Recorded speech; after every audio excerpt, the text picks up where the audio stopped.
South Norman makes quite a sudden transition between urban and rural, making the switch in about the space of a mile. However, the divide is slowly spreading further south, and as the town continues to grow, the infrastructure must be improved to accommodate the incoming population growth. Cedar Lane Road is one notable example of this expansion, having recently been upgraded from a 2-lane blacktop to 4 lanes. A couple of interesting things about this 1-mile stretch is that the bike lanes have been painted in bright green, and that this is the first installation of a quad gate crossing on the Red Rock sub. The distance signal to Noble sits just south of the road, and when I arrived, it was showing an approach medium indication, calling for the incoming southbound to take the siding at Noble.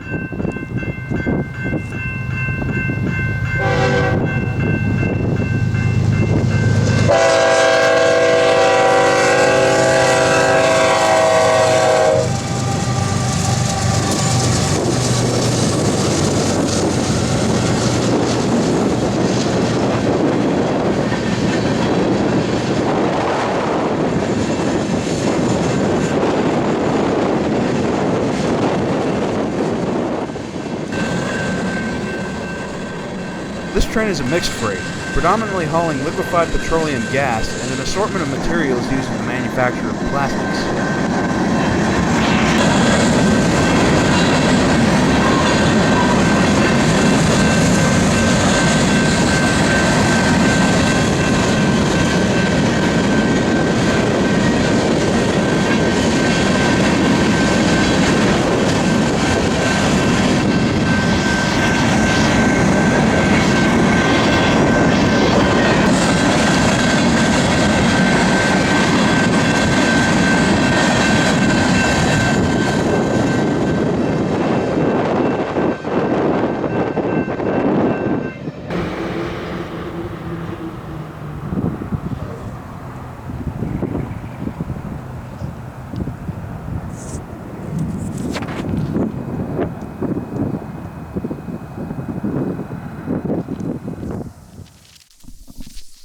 Trains on the Red Rock sub don't take sidings without good reason, and bare minutes after the tail end of Train 1 disappeared,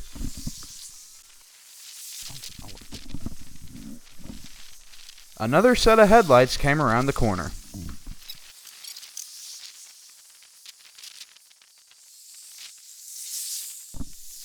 This train would prove to have about the most uninteresting consist you can find on the BNSF. 3 GEVOs and Heritage 3 livery, heading up an empty grain shuttle as it heads north.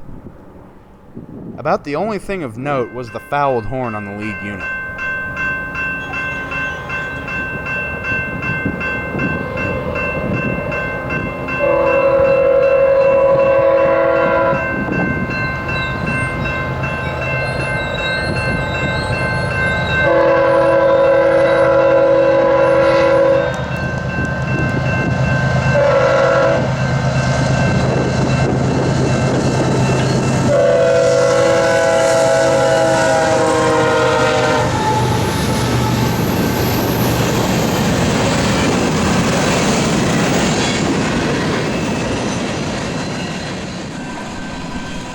Only 2 months prior to the filming of this video, this crossing was the site of a tragic accident. A northbound grain shuttle, much like this one, was barreling north when a student from the University of Oklahoma walked in front of the locomotive and, sadly, was killed.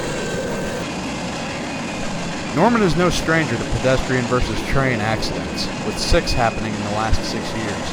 This crossing, however, is supposed to be a safer way to cross the tracks, which is allowing city leaders to try and implement a quiet zone. With the amount of pedestrian traffic in the city, I personally have my doubts about whether the decision was a sound one. I fear that without the trains blowing their horns, there may be an increase in accidents in the future.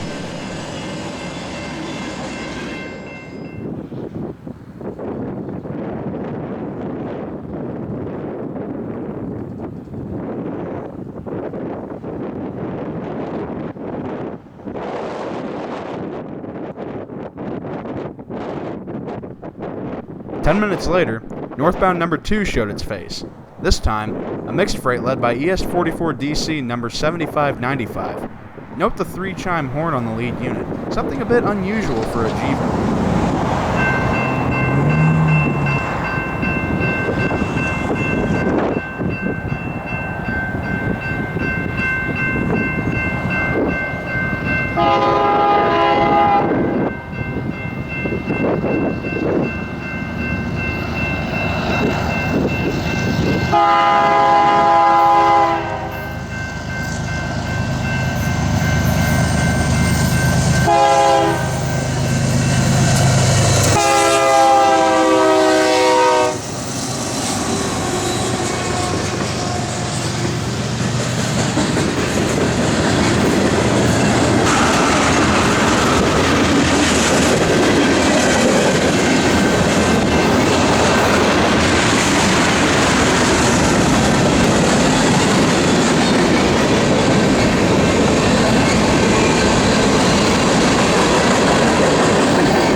There was to be just one more train in the cards for me today.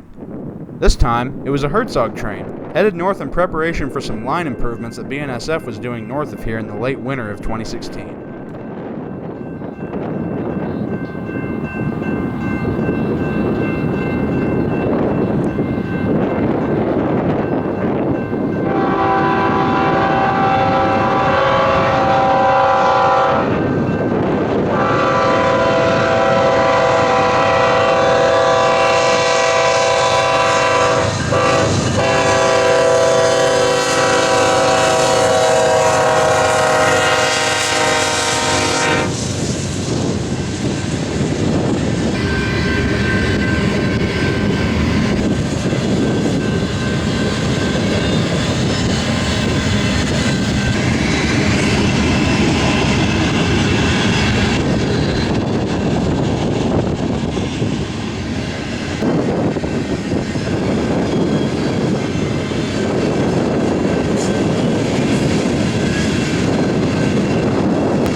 Thanks for watching, and I'll see you next time.